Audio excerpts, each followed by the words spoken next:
한국은 충격적인 비밀을 숨기고 있었습니다. 그동안 저희는 한국을 완전히 오판하고 있었던 거라고요. 현재 한국 기업들을 호구로 본 태국 노동자들이 한국 기업들을 향한 대대적인 불법 파업을 벌이고 있는 가운데 태국 지진이 일어나자 이들의 입장은 180도 변하게 되었다고 하는데요. 그렇다면 한국을 호구로 보던 이들이 돌연경악의 도가니에 빠지며 태세 전환을 하게 된 이유는 대체 무엇일까요? 안녕하세요. 저는 태국 출신의 안홍이라고 합니다.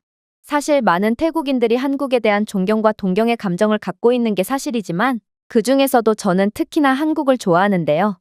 그 이유는 K-팝이나 한국 드라마 같은 이유가 아닌 한국은 저희 가족이 먹고 살 수 있도록 도와준 국가이기 때문입니다. 사실 저는 매우 가난한 가정에서 자랐는데 제 부모님은 몸이 편찮으셔서 일을 못하셨기에 저는 그런 부모님을 위해 일찍부터 돈을 벌어와야 했거든요. 그래서 저는 고등학교도 제대로 졸업하지 못한 채 제가 할 수 있는 모든 일을 해왔습니다. 그러나 태국에서 고등학교도 안 나온 심지어 여자인 제가 할 수 있는 일은 그렇게 많지 않았고 늘 푼돈만을 벌며 하루하루 겨우 생존을 이어나가야만 했죠. 그러다 저는 정말 기적적으로 방콕 근교에 있는 현대자동차 공장에서 생산직으로 근무하게 되었습니다. 보통 태국에서는 이러한 생산직의 여자는 고용하지 않거나 고용을 해주는 대신 임금을 대폭 삭감하는 경우가 많지만 한국은 그러한 차별 따위가 전혀 없이 저를 고용해 주었는데요. 심지어 한국 기업들은 현지 노동자들에게 업계 최고의 대우를 해주기로 유명하기에 제가 현대자동차 공장에서 일하게 되었다는 건 저희 가족은 이제 끼니를 굶을 걱정을 하지 않아도 되게 되었다는 뜻이었습니다. 물론 저희 집안은 매우 가난했지만 저는 부모님으로부터 늘 정직하고 성실하게 살아야 한다는 가르침을 받으면서 자랐고 그래서 저는 이곳 공장에서 매우 열심히 일했는데요. 그런데 놀랍게도 보통 태국에서는 열심히 일해봤자 돌아오는 게 아예 없는 것과는 달리 현대자동차 공장에서는 완전히 다른 상황이 펼쳐지기 시작했습니다. 바로 한국인들은 성실과 정직을 미덕으로 삼는 사람들인지 제가 근무 시간에 늘 모범적인 모습을 보여주니 한국인 공장 관리자들은 제게 좋은 대우를 해주며 제게 점점 중요한 일을 맡기기 시작했거든요. 결국 저는 생산직 노동자긴 했지만 그래도 현지 태국인 노동자들 및 라인을 관리하는 꽤나 높은 직책까지 맡게 되었고 제 일에 대한 자부심을 가지며 더더욱 열심히 일하게 되었습니다. 사실 제가 이렇듯 빨리 승진할 수 있었던 이유로는 다른 태국인 노동자들의 근무 태도가 좋지 못한 이유도 있었습니다. 이건 태국의 고질적인 문제라고 해도 과언이 아닌데 태국인들은 지각을 한다거나 근무 중에 농땡이를 부린다거나 하며 불성실하게 근무를 하는 게 당연하게 여겨지는 사회적 분위기가 존재하거든요. 그리고 결정적으로 태국 노동자들 사이에서는 한국 기업들은 요구하는 대로 전부 들어주는 호구라는 인식이 널리 퍼져 있기에 하루가 멀다 하고 불법 파업을 벌이곤 하는데요. 이건 제가 일하는 현대자동차 공장에서도 예외는 아니었고 한 달에도 몇 번씩이나 파업이 벌어지고 있죠. 하지만 저는 이러한 파업에 절대로 동참하지 않았습니다. 왜냐하면 한국은 제 노력을 인정해준 고마운 국가고 무엇보다도 제가 부모님을 보살필 수 있도록 기회를 제공해준 존경스러운 국가거든요. 물론 현대자동차 공장이 제공하는 복지만 보더라도 저는 파업으로 불만을 제기할 필요가 전혀 없었어요. 현대자동차 공장은 지역 평균보다 50%는 높은 임금을 제공했을 뿐만 아니라 무료 기숙사와 식사를 제공해 주었고 또 통근을 원하는 근로자들에겐 태국에서는 거의 찾아볼 수 없는 에어컨이 달린 통근 버스까지 지원해 주었거든요. 특히나 태국에서는 대기업에서조차 볼 수 없는 건강보험과 각종 추가 수당 및 보너스 프로그램, 그리고 자녀들을 위한 장학금까지 제공했기에 저는 이러한 믿을 수 없는 복지를 베풀어주는 한국에 절대로 반기를 들 수가 없었죠. 정말로 사람이라면 그럴 수가 없었습니다. 하지만 다른 태국인 노동자들의 생각은 달랐어요. 이들은 이미 최고 수준의 대우를 받고 있음에도 불구하고 정기적으로 불법 파업을 조직하며 현대 공장을 압박했거든요. 이들은 임금을 2배로 올려줄 것과 주 28시간만 일하겠다며 억지를 부렸고 또 유급휴가 10일 추가와 추가 수당을 2배 올려달라며 태국 노동법에 위배되는 말도 안 되는 억지 요구를 해왔는데요. 그러나 저는 이러한 그들의 욕심과 억지에 도저히 공감을 할 수가 없었고 그렇게 파업에 동참하지 않고 열심히 일했기에 더더욱 한국인 관리자들에게 신뢰를 얻을 수 있었죠. 물론 태국인 동료 노동자들은 저를 배신자라며 싫어했지만 말입니다. 그러나 이러한 상황에 소름 돋는 비밀이 하나 숨어 있는데요. 한국 기업을 호구로 본 건 태국인 노동자들뿐만이 아니었거든요. 사실 현대자동차 공장만 해도 태국 GDP의 10%와 직간접적으로 연관이 있는 상당한 영향력을 끼치는 중요한 공장이라고 할 수 있는데요. 그런데 도대체 태국 정부는 무슨 배짱인지 현대자동차에 잘 부탁한다며 고개를 숙여도 모자랄 판에 오히려 갑질을 하며 한국 기업들을 향해 제재를 가하기 시작하는 거 아니겠어요? 이러한 제재가 시작된 날짜를 미루어 보건대 아무래도 태국 정부는 한국 정부의 태국 국적자에 대한 엄격한 입국 심사에 대해 항의를 하려고 이러한 갑질을 하는 것 같기도 했습니다. 한국은 얼마 전부터 한국에 입국하는 태국 국적자에 대해 귀국 비행 티켓 및 충분한 자금이 있는지를 필수적으로 확인하고 있고 특정 비자 유형에 대한 입국 거부 조치를 내리고 있거든요. 얼핏 보면 태국인들에 대한 차별인 것처럼 보이는 이러한 한국의 제재는 그 내면을 들여다볼수록 완전히 이해가 가긴 했어요. 왜냐하면 현재 한국에 입국하는 태국인들 중 78%가 그대로 한국에서 불법으로 체류하고 있고 벌써 수십만 명의 태국인들이 한국에서 불법으로 체류하며 각종 불법 일을 통해 한국을 병들게 하고 있거든요. 사실 제 지인들도 죄다 한국에서 불법 체류하며 불법 일을 하고 있기에 저는 이러한 한국의 조치가 이해가 갔습니다. 한국에 입국하는 태국인 남자들은 약물 관련 불법 일을 하고 있고 여자는 성 관련 불법 일을 하며 불법적으로 돈을 벌고 있거든요. 그러면서 자신들은 한국에서 떼돈을 벌고 있다며 SNS에 자랑질을 하고 있을 뿐이죠. 그러니 한국 입장에서 자국을 보호하기 위해 태국인에 대한 입국 강화를 하는 건 너무나도 당연한 조치처럼 보였습니다. 그러나 문제는 다른 태국인들은 저처럼 생각을 하지 않았다는 것입니다. 여러분들도 아시다시피 태국인들은 무척이나 감정적이고 자기 자신에게만 관대한 기질을 가지고 있거든요. 그래서 현재 태국에는 반한 감정이 들끓고 있고 한심스럽게도 태국 정부마저 반한 감정에 사로잡혀 한국은 인종차별의 국가니 태국도 한국에 차별을 가하겠다며 한국 기업에 대한 보복성 제재를 가하고 있는 상황입니다. 한국 기업이 태국에서 철수한다면 태국의 GDP는 그대로 아프리카 국가들 수준으로 내려가며 완전히 폭삭 망할 게 분명함에도 말이죠. 일단 태국 세관은 현대자동차 공장의 자동차 부품, 반도체, 산업 장비를 포함한 한국산 수입품의 통관을 의도적으로 지연시키기 시작했는데요. 결국 현대자동차는 항구와 검문소에서 물류 트럭이 한 달 동안 정체되는 등 이해할 수 없는 지연을 겪어야 했죠. 심지어 일부 경우에는 국제 기준을 충족했음에도 불구하고 상품이 모호한 안전 문제로 부적합 판정을 받고 통관이 거절당하기도 했기에 현대자동차 태국 공장은 리튬 배터리의 수령 지연으로 인해 천문학적인 손해를 겪어야 했습니다. 난데없는 세무조사는 또 어떻고요? 태국 세무 공무원들은 부조리를 이유로 들며 10년 전으로 거슬러 올라가는 말도 안 되는 세금 신고에 대한 소명을 이틀 만에 전부 처리할 것을 요구했는데요.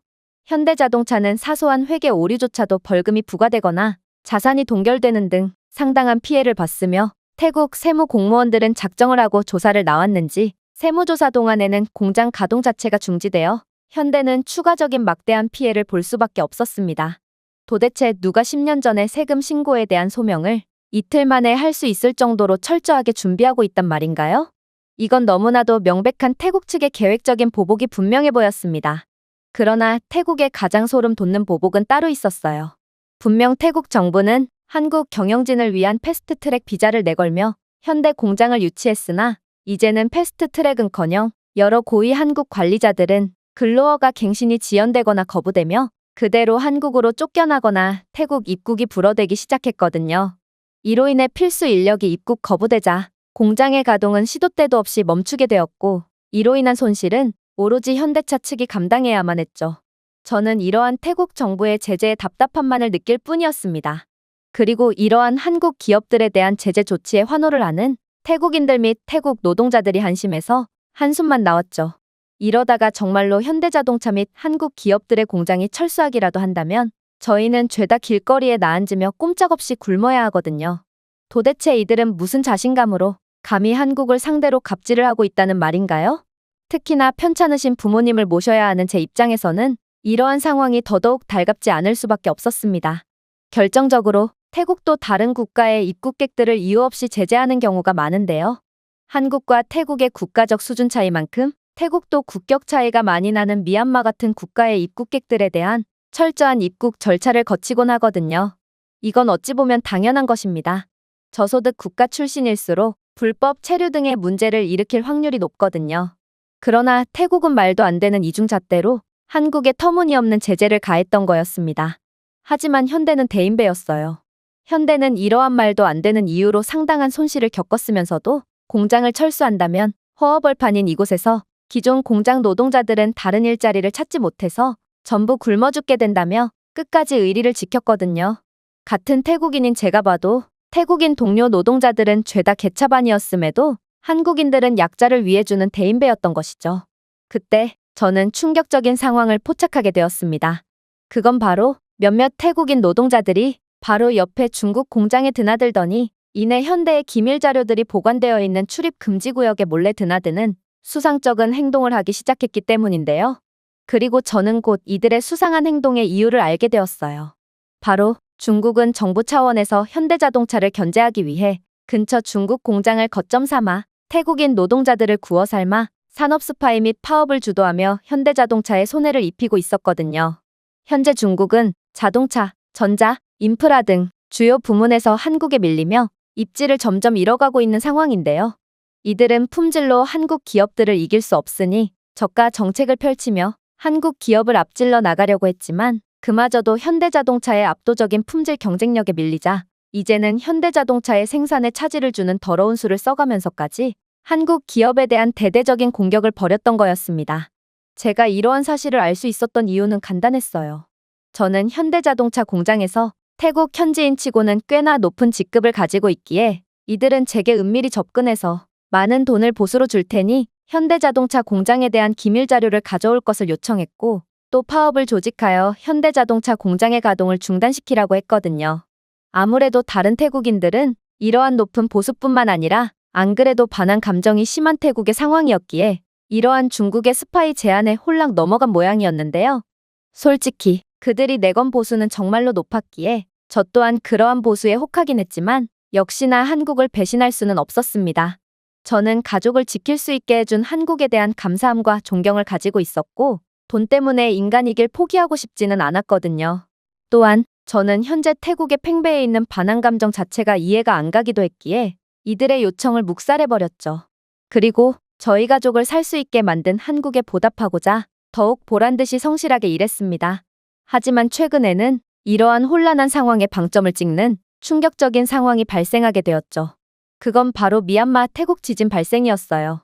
이웃 미얀마에서 발생한 규모 7.7의 지진은 태국을 북쪽에서 남쪽으로 흔들며 건물을 무너뜨리고 나라를 혼란에 빠뜨렸는데요. 하지만 타이밍이 매우 좋지 않았습니다. 왜냐하면 현재 현대자동차는 크고 작은 파업이 끊이질 않고 있었고 지진 당시에도 중국의 사주를 받은 태국인 관리자가 소규모 파업을 주도하고 있었거든요. 불법 파업 중인 수십 명의 태국 노동자들이 여전히 한국 공장 근처에 있었고 생산장을 점거하고 있었는데요. 이러한 절체절명의 상황에 한국인 관리자들과 감독관은 파업 노동자들 보고 빠르게 공장 내부로 대피하라고 지시했어요. 그러나 파업 태국인 노동자들은 최악의 결정을 내렸죠. 바로 중국의 사주를 받고 파업을 주도한 몇 명의 태국인 노동자들은 한국 공장은 내진 설계가 최악이고 난림 시공으로 지어졌다며 한국 공장으로 들어가면 그대로 끝이라며 선동을 하기 시작했거든요. 그리고 이를 들은 다른 파업 노동자들도 자신들이 현재 파업을 하고 있는데 현대 측이 자신들에게 도움을 줄 리가 없다며 한국 공장보다 훨씬 더 안전한 바로 옆에 중국 공장으로 대피하자며 여론을 형성했는데요. 그리고 그들의 선택은 단 30초 만에 결판이 지어지게 되었습니다. 바로 진동이 시작되어도 한국의 현대자동차 공장은 한 번의 균열도 없이 충격을 흡수했지만 중국 공장은 지진이 시작된 지 30초 만에 그대로 종이처럼 접혀버렸거든요. 중국 생산 공장의 지붕은 마치 팬케이크처럼 내려앉았고 그렇게 중국 공장으로 대피한 노동자들은 다들 크게 다치거나 사망하고 말았습니다. 하지만 놀랍게도 현대자동차 공장의 벽과 천장은 그대로 견고하게 유지되고 있었고 심지어 응급 시스템도 완벽하게 작동했는데요. 또한 공장의 자동 셔터가 잠기고 백업 발전기도 완벽하게 작동했기에 단 한 명의 노동자들도 생명을 잃지 않았을 뿐만 아니라 아예 생산에 조금의 지연도 없이 그대로 공장이 가동될 수 있었죠. 정말로 이번 태국 지진은 태국 전역에 전례 없는 불안과 공포를 야기했지만 현대차 공장 안으로 대피했던 저는 조금의 불안도 없이 조금의 과장을 보태자면 지진이 지나간지도 몰랐을 정도로 상당한 안전함을 느낄 수 있었는데요. 이건 매우 놀라웠습니다. 아무리 중국이 지은 건물이 생각보다도 훨씬 형편없었다고 해도 다른 태국 건물들도 지진 때문에 붕괴되거나 손상되곤 했거든요. 그런데 어떻게 한국이 지은 건물만큼은 조금의 문제도 없을 수가 있단 말인가요? 저는 궁금증을 찾을 수가 없어서 저를 보고 성실하다며 평소에도 상당한 지지를 보내주던 한국인 감독관에게 질문을 건네게 되었는데요. 그러자 그는 충격적인 답변을 해오는 거 아니겠어요? 이건 당연한 거야. 한국이 만든 건물과 중국이 만든 건물은 비교 자체를 할 수가 없거든. 한국은 건축 분야에서 전 세계 최고의 기술력을 자랑하는 국가기 때문이야. 이곳 현대차 공장만 해도 그래. 우리는 일반 콘크리트보다 4배는 더 강한 UHPC 콘크리트를 사용했고, 또 외벽은 시멘트보다 가볍고 티타늄보다 강한 그래핀을 주입하여 코팅했거든. 여기에 지진파의 운동 에너지를 흡수하는 한국이 자체 개발한 지능형 구조 댐퍼를 사용한 뒤 공장 구조물에 대한 디지털 검사와 3D 응용 모델링 검사까지 거쳤기에 우리 공장은 절대로 붕괴되려야 붕괴될 수가 없는 거야. 한국이 지은 모든 건물들은 이러한 건축 기준보다 훨씬 더 강력한 재료를 사용하여 시공하고 철저한 최첨단 검사까지 실시하는데 어떻게 지진 한 번에 공장이 무너질 수가 있겠어? 그랬습니다. 한국은 이미 건축 분야에서조차 세계 최고의 모습을 자랑하고 있었던 거였고, 이들이 지은 건물들은 어떠한 자연재해도 견디는 미친 듯한 내구성을 자랑할 수 있었던 거였죠. 제가 나중에 뉴스에서 확인하기로는 한국 시공사가 태국에 지은 48층 고층 빌딩 또한 이러한 대형 지진에도 불구하고 옥상 기준으로 3cm도 흔들리지 않았을 뿐만 아니라 유리 패널 하나조차 깨지지 않았다고 했는데요. 또한 한국이 지은 고속철도 터미널 또한 단층선 바로 위에 있었음에도 조금의 구조적 손상 없이 멀쩡했다고 하더라고요. 그러나 가장 소름 돋는 점은 따로 있었습니다. 바로 알고 보니 태국은 여러 전통 건축물 보존에도 한국의 건축 기술을 사용하고 있었다는 것이 밝혀졌기 때문인데요. 덕분에 방콕에 있는 여러 불교 건축물들은 내진 보강 덕분에 피해 없이 잘 보존될 수 있었다고 했어요.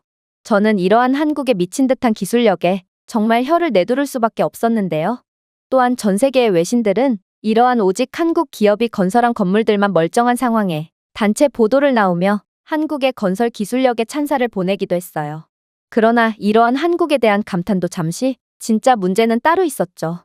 왜냐하면 태국이 중국과의 1대1로 정책을 시행한 이후 태국은 중국의 저렴하고도 재빠른 건축 기술 때문에 대부분의 계약을 중국 시공사와 맺는 크나큰 실수를 해버렸거든요.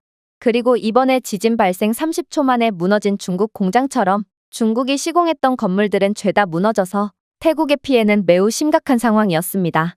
그야말로 중국이 빠르고 저렴한 데는 다 이유가 있던 거였죠. 일단 중국이 건설한 태국 관공서 타워는 이번 지진에 그대로 완파되고 말았는데 알고 보니 이곳은 기초가 흙도 아닌 늪 위에 지어졌을 뿐더러 중국산 저가 콘크리트는 스펀지처럼 물을 흡수할 정도로 품질이 낮았기에 아예 서 있는 것 자체가 기적인 상황이었다는 것이 밝혀지게 되었죠.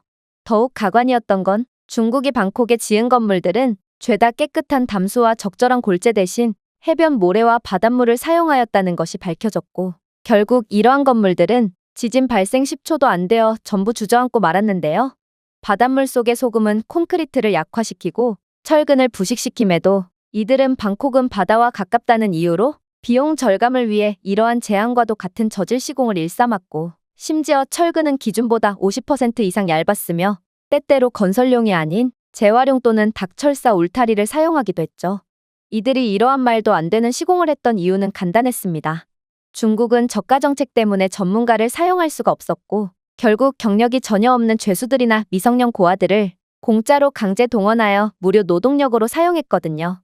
결국 중국이 만든 건물들은 사람이 지내는 곳이 아닌 그저 석고로 감싼 관과 같았고, 이러한 중국산 건물의 붕괴로 인해 더더욱 많은 인명피해가 일어날 수밖에 없었습니다. 특히나 중국이 만든 학교의 바닥 타일은 양면 테이프로 대충 붙어 있었기에 당연히 학교는 지진 발생 3초 만에 완전히 무너져 내렸는데요. 이러한 어린아이들의 인명피해까지 나온 상황에 태국 전역은 중국의 반인권적인 시공 방식에 분노가 들끓기도 했죠. 하지만 그중 가장 경악스러웠던 점은 따로 있었는데요. 바로 태국인 노동자들은 정말 돈에 미쳐버렸는지 이들은 이렇듯 한국 덕분에 살아남을 수 있었음에도 한국의 은혜를 저버리고 이번에는 단체 파업까지 일으켰다는 것입니다. 중국 측은 이러한 혼란스러운 상황이야말로 파업으로 현대자동차의 생산을 붕괴시킬 기회라고 판단했는지 이번에는 수백 명이 동원된 대규모 파업을 벌이며 현대를 압박하더라고요. 사실 저는 이러한 중국의 양심도 없는 행보에 학을 떼기도 했지만 물에서 건져놓으니 보따리를 내놓으라고 하는 태국인 노동자들의 은혜도 모르는 행보에도 완전히 기겁을 할 수밖에 없었는데요. 저는 이들의 뻔뻔한 행보에 같은 태국인이라는 것마저 부끄러워졌고 결국 저라도 노동력에 대한 손실을 메꾸고자 동분서주 일을 했지만 저 혼자서 이렇게나 넓은 생산 공정을 커버하는 건 도저히 말이 되지 않았습니다. 그리고 이러한 제 고군분투에 한국인 감독관님은 조용히 제 등을 두드려주며 그동안의 제 성실함과 의리, 노력은 여기에 있는 모든 한국인 관리자들이 잘 알고 있다며 그동안 수고했다는 의미심장한 말을 건네오는 거 아니겠어요? 저는 감독관님의 말씀에 이젠 현대자동차가 정말로 철수라도 하는 건가 싶어 순간 엄청난 공포에 질릴 수밖에 없었습니다. 현재 태국 내에는 변변한 일자리 자체가 없을 뿐만 아니라 중국 공장으로 간다고 해도 임금은 한국 공장의 절반도 안 되는 수준이고 중국인들은 태국인 노동자에 대한 임금 체불과 폭행까지 가하며 인간 대우조차 안 해주고 있기에 여자인 제가 그러한 사육장만도 못한 환경에서 잘 견딜 수 있을 리가 없었거든요. 저는 저희 가족도 이젠 끝인가 싶어 눈물을 흘릴 수밖에 없었고 예상대로 생산 공정이 완전히 멈춘 현대자동차는 극심한 피해를 보기 시작했어요. 파업이 이대로 이어진다면 이곳 공장의 일일 생산량인 850대의 차량을 생산하지 못해 2주만 이어져도 약 6천억 원의 생산량 손실이 벌어질 뿐만 아니라 최근 현대와 대규모 계약을 체결한 유럽과 UAE에 지연에 관한 위약금을 물어야 하기 때문에 또 천문학적인 벌금을 물어야 하거든요. 하지만 문제는 지금 당장 파업이 중단된다고 해도 현대자동차는 2주 이상의 공장 가동 중단을 겪을 수밖에 없다는 것입니다. 왜냐하면 파업 시위대는 공장 내에 여러 AI 유도 로봇팔을 강제로 뜯어내며 고장내버렸거든요. 또한 생산 호렉 컨베이어 시스템이 무단 시스템 종료로 인해 5일 동안 중단되어 전체 재설정 및 재인증이 필요하게 되었죠. 이 밖에도 시위대는 현대차 공장을 무단으로 점거하며 부수기 시작했고 광섬유 라인을 절단한다거나 하며 큰 피해를 야기했는데요. 특히나 중국인들은 이때다 싶어 현대자동차 공장 내부의 기밀을 빼가려고 하기까지 하더라고요. 그러나 현대자동차 공장의 스마트 진입 잠금 장치는 공인된 한국 직원의 실시간 생체인식 스캔이 필요했기 때문에 이러한 공장 기밀만큼은 훔쳐갈 수가 없었죠. 그리고 이러한 상당한 피해가 발생하자 현대자동차는 정말로 충격적인 결정을 내려버렸습니다.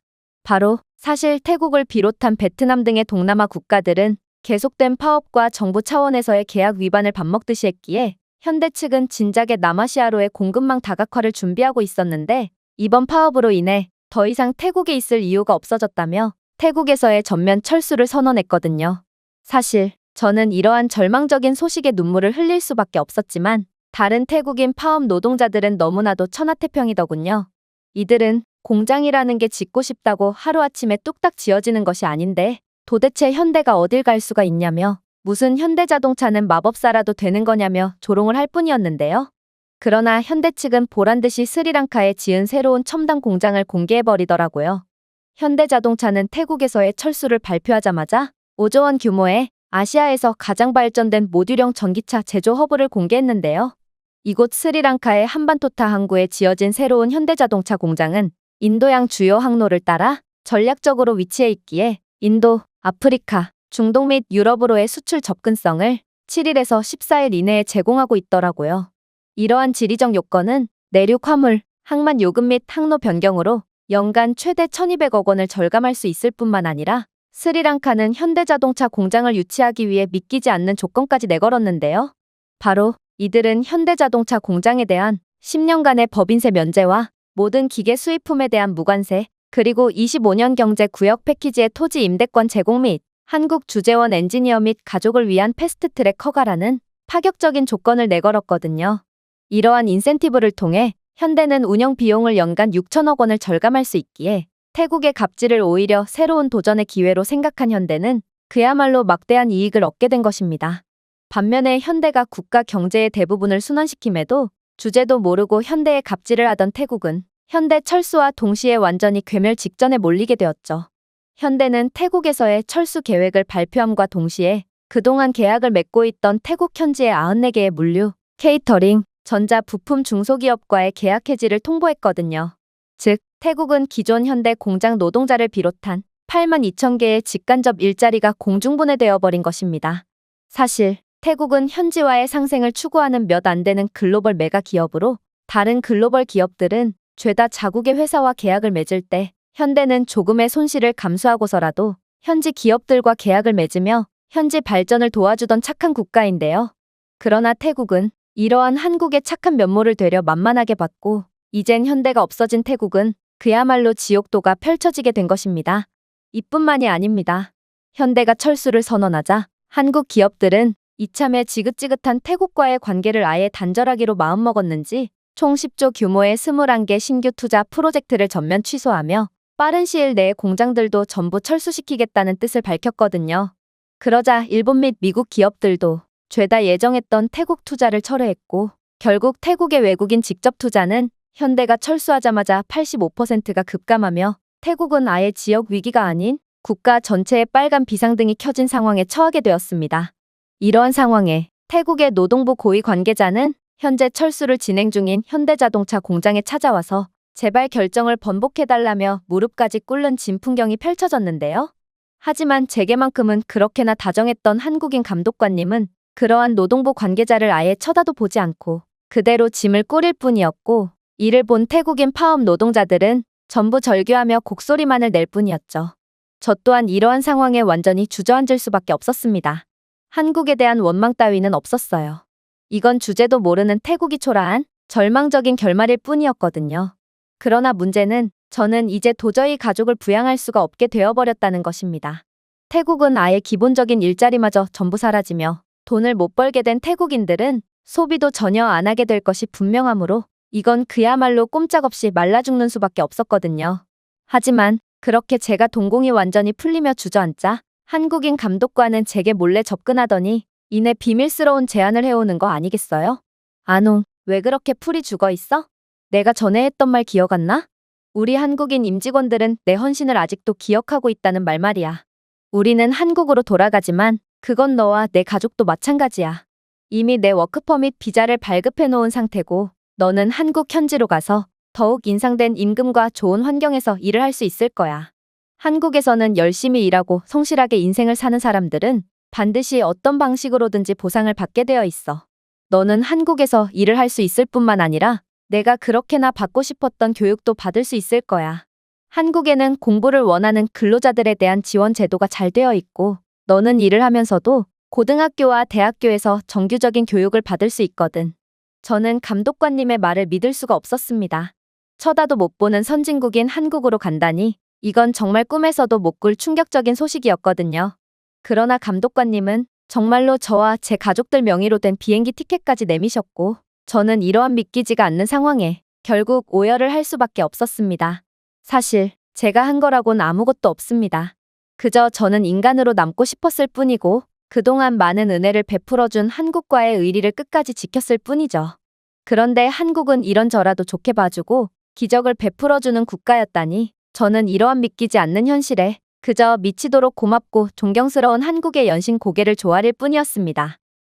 현재 태국 현대자동차 공장에서 벌어진 대규모 파업에 더해 태국인 노동자들은 삼성 공장에서까지 동시다발적인 파업을 벌이며 임금 3배 인상과 더불어 휴가를 3배로 늘려줄 것을 요구하고 있는데요. 그리고 이러한 선을 넘은 태국인 노동자들의 요구 조건에 결국 삼성은 칼을 빼들었고 현재 태국은 전례 없는 상황을 맞이했다고 합니다. 그렇다면 현대에 이어 삼성까지 행동으로 나서자 어떤 상황이 벌어지게 되었을까요? 안녕하세요. 저는 태국 외교부 관계자 피아와시라고 합니다. 현재 태국은 전례 없는 혼란의 상황을 맞이하고 있고 도시 곳곳은 거의 무정부 상태와 다름없는 처참한 모습을 보이고 있는데요. 이러한 사건의 발단은 바로 태국 노동자들의 파업이었습니다.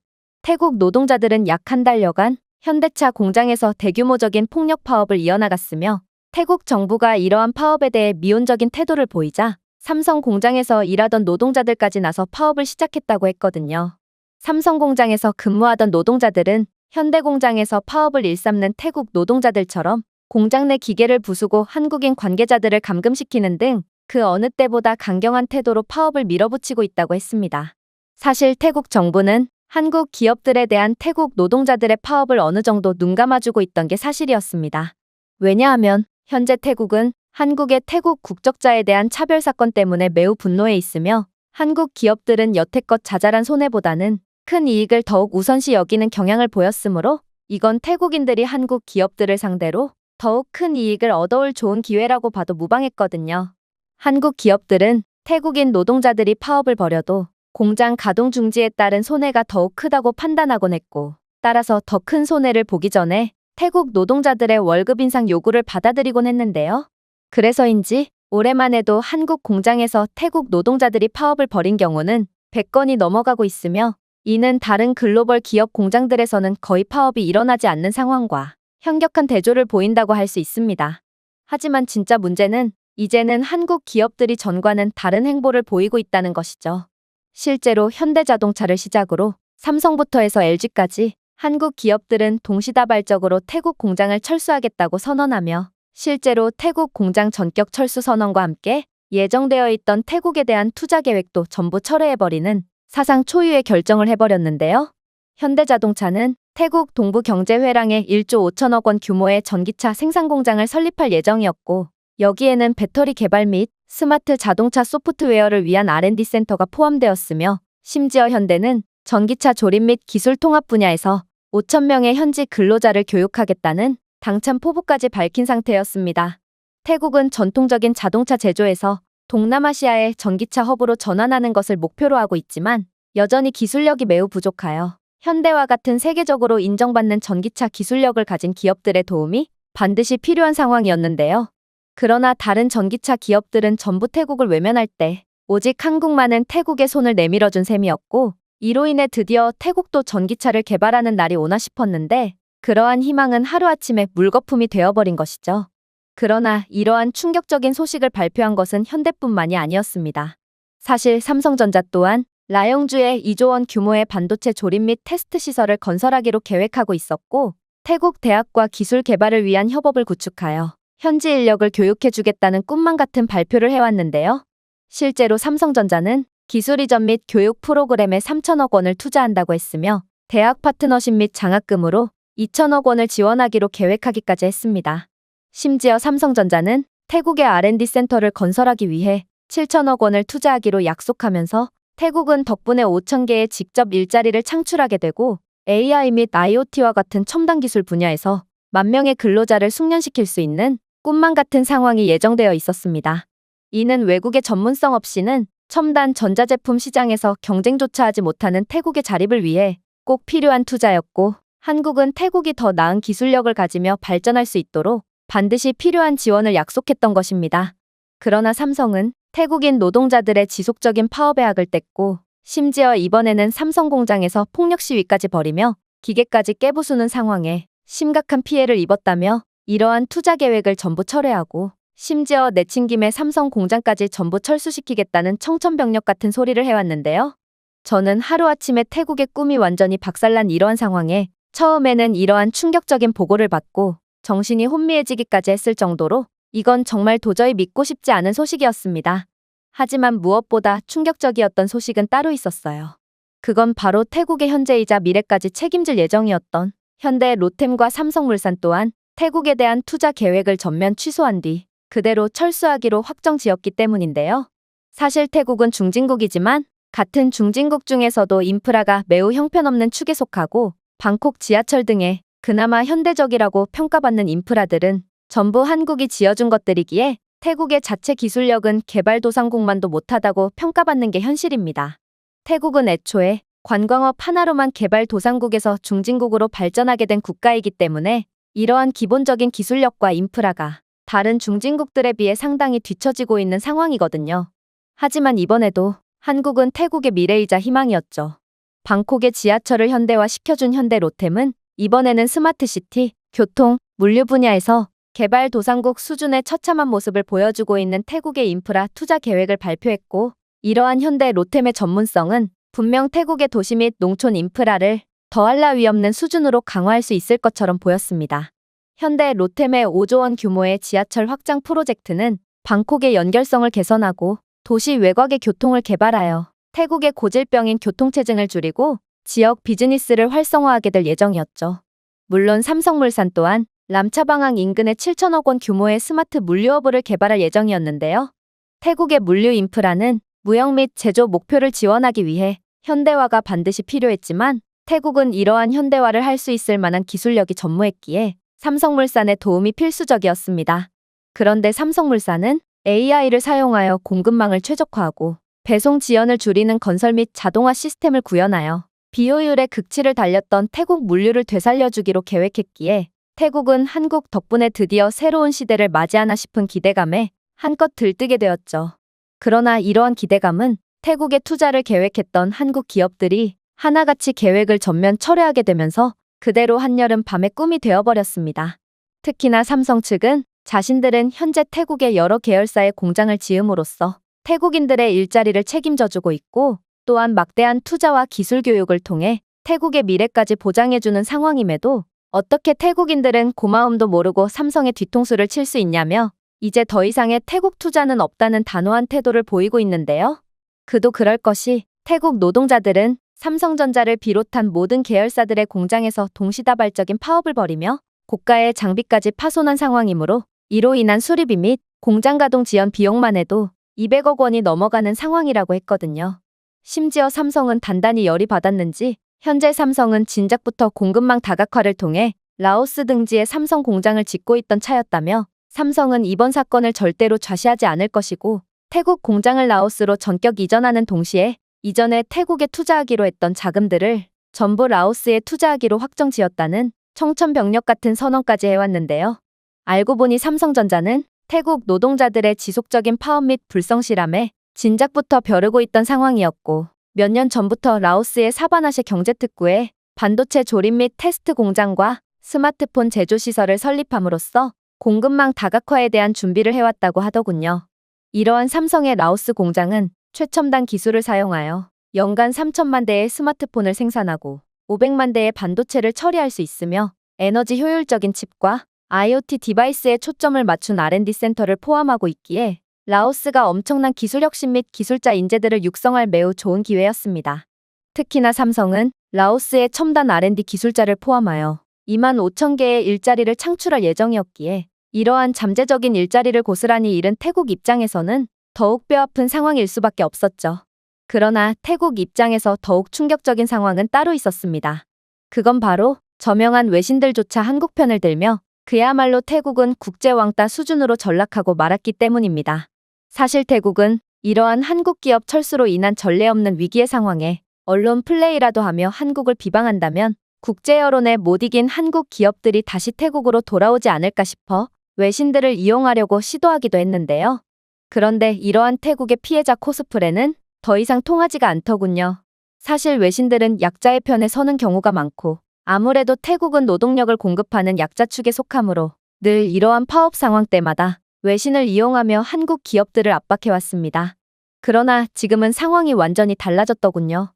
분명 저번 파업까지만 해도 태국 노동자의 편을 들어줬던 BBC 뉴스는 태국의 이기심이 결국 파국을 불러왔고 한국이 라오스로 눈을 돌리면서 태국의 경제 위기가 깊어졌다며 태국의 처참한 경제 상황을 예측했는데요.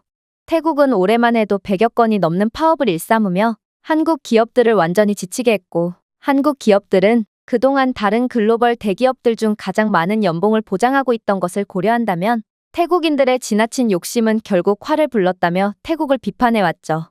그러면서 태국 내의 주요 한국 기업 공장 철수로 인해 태국은 수조 원의 잠재적 투자 손실을 입었고 한국의 라오스로의 공급망 전환은 단순한 지리적 움직임이 아니라 상징적인 움직임이며 한국 기업들은 지역 경제에 대한 혁신적인 효과로 전 세계적으로 찬사를 받고 있는 것을 고려한다면 태국이 한국의 신뢰를 잃었다는 것은 곧 세계적인 신뢰를 잃게 되어 태국에 상당한 타격으로 작용할 거라는 섬뜩한 주장까지 해오더라고요. 월스트리트 저널은 또 어떻고요? 전통적으로 기업보다는 노동자의 편을 들어줬던 월스트리트 저널이었지만 이번 태국인 노동자들의 파업만큼은 상당히 험악한 논평을 통해 태국을 비판하더라고요. 이들은 한국은 매사에 신중하고 최선의 선택을 하는 국가이며 이러한 국제적인 신뢰를 얻는 한국이 태국을 저버렸다는 것은 태국은 더 이상 신뢰할 수 없는 국가라는 것을 의미한다며 목소리를 높였는데요. 그러면서 LG와 삼성과 같은 한국 대기업은 첨단 기술과 인프라를 통해 지역 경제를 발전시킬 수 있는 혁신적인 투자자라는 명성을 얻었고, 이들이 태국에서 철수한 것은 동남아시아의 다른 국가들에게도 경각심을 불러일으키는 계기가 되었다며, 총 100억 달러 이상의 투자가 라오스로 이전되면서 태국은 GDP와 FDI의 복구 불가의 괴멸적인 피해를 입었다며 태국을 비판했죠. 월스트리트 저널은 태국은 잠재적인 외국인 투자 손실이 13조 원에 육박한다고 강조하며 태국의 경제 침체를 예측했는데요. 이렇듯 외신들이 하나같이 절망적인 보도만을 쏟아내자 실제로 글로벌 대기업들이 움직이기 시작했어요. 실제로 한국과 더불어 태국의 미래를 책임질 예정이었던 인텔과 폭스콘은 한국 기업들이 태국을 철수함과 동시에 태국 노동법의 불확실성과 인프라 프로젝트의 지연으로 인해 첨단 기술 투자를 중단한다며 태국에서 발을 뺐는데요. 이들은 매력적인 세금 감면과 숙련된 노동력을 제공하는 말레이시아와 인도로 반도체 및 전자제품 조립 공장을 이전한다고 밝혔고, 실제로 인텔은 말레이시아의 5G 기술에 중점을 둔 칩 제조 공장을 설립하기 위해 1조 원을 할당했다고까지 하더라고요. 이러한 글로벌 기업들의 철수를 통해 태국은 전자 공급망에서 3만 개의 일자리를 잃고 연간 2조 규모의 수출 수익이 날아간 셈이었기에 이건 정말 완전히 괴멸적인 피해라고 볼 수 있었습니다. 하지만 더욱 경악스러운 사실은 따로 있었어요. 바로 태국에 투자를 계획했던 아마존과 구글 또한 삼성의 철수 소식에 황급히 투자를 철회해버렸거든요. 아마존은 클라우드 컴퓨팅을 지원하기 위해 태국의 데이터 센터에 1조 원을 투자할 예정이었고, 구글 또한 지역 기술 허브를 설립하기 위해 8천억 원을 할당한 상태였는데요. 그러나 삼성이 발을 뺨과 동시에 이들은 태국은 더 이상 신뢰할 수 없는 국가라며 황급히 예산을 철회해버렸고, 그렇게 태국은 엄청난 잠재적인 손실을 본 채 주저앉을 수밖에 없었죠. 그러나 이러한 손실도 손실이지만 현재 태국에는 황당한 일들이 연이어 일어나고 있고, 여러 가지 악재가 겹친 탓에 거의 무정부 상태에 준하는 끔찍한 혼란이 일어나고 있는데요. 바로 최근에 한국 정부가 불법 체류 태국인들 10만여 명을 그대로 태국으로 추방 조치를 하면서 수많은 불법 체류 태국인들이 동시다발적으로 태국 공항에 들어오게 되었는데, 문제는 이들이 얼토당치않은 시위를 벌이며 끔찍한 혼란을 야기하고 있다는 것입니다. 사실 한국의 태국인 차별 문제는 태국이 먼저 잘못한 문제가 맞았는데요. 현재 한국에 입국하는 태국인들 중 80%가 불법으로 한국에 체류하는 상황이고, 이들 중 대다수는 한국에서 불법 일에 종사하며 피해를 끼치고 있다고 했거든요. 태국인 불법 체류자들은 한국에서 약물 및 업소, 보이스피싱 등 각종 악질 범죄에 가담하며 한국을 병들게 하고 있다고 했고, 실제로 한국은 정부 차원에서 태국에 항해 서신까지 보내며 이러한 불법 체류 문제에 대해 엄하게 대응하겠다고 선포한 바 있죠. 그러나 태국 정부 입장에서는 태국 측이 잘못을 한 것임을 알고도 도저히 인정할 수가 없었습니다. 생각해보세요. 10명 중 8명이 불법으로 체류한다는 것은 그야말로 엄청난 국제적 망신일 뿐만 아니라 태국의 신뢰도를 완전히 저하시키는 최악의 상황이었습니다. 그러니 태국 정부는 이러한 사실을 절대로 인정할 수가 없었고, 그저 언론 통제를 통해 한국이 태국인들을 차별하고 있다는 여론을 조작하며 한국의 모든 잘못을 뒤집어 씌웠던 것이죠. 그러나 한국은 정말로 자신들이 선포한 대로 불법으로 체류하는 태국인들을 깡그리 검거한 뒤 약물 등의 중범죄를 저지른 태국인들은 그대로 교도소에 수감해버리며 단순 불법 체류자들에 대해서는 한국에서 얻은 모든 수익을 환수한 뒤 그대로 비행기에 태워 태국으로 추방해버리는 초강수를 둬버렸는데요. 그런데 그렇게 태국 공항에 동시다발적으로 도착한 불법 체류 태국인 10만여 명은 공항에 오자마자 충격적인 행동을 해오기 시작하더군요. 이들은 현재 태국 내 한국 공장에서 태국인 노동자들이 임금 인상을 요구하며 파업을 벌이고 있다는 사실을 알고 있다며 이들의 자리를 자신들이 대체할 테니 파업 노동자들을 전부 해고하고 자신들을 고용하라며 추가적인 시위를 일으켰거든요. 이건 정말 믿기지가 않는 상황이었습니다. 한국에서 모든 수익을 환수당한 채 쫓겨났으면 당연히 한국에 대한 반감을 가져야 정상 아니겠어요? 그런데 이들은 도대체 무슨 이유로 한국 기업에서 일하고 싶다며 시위까지 벌인다는 말인가요?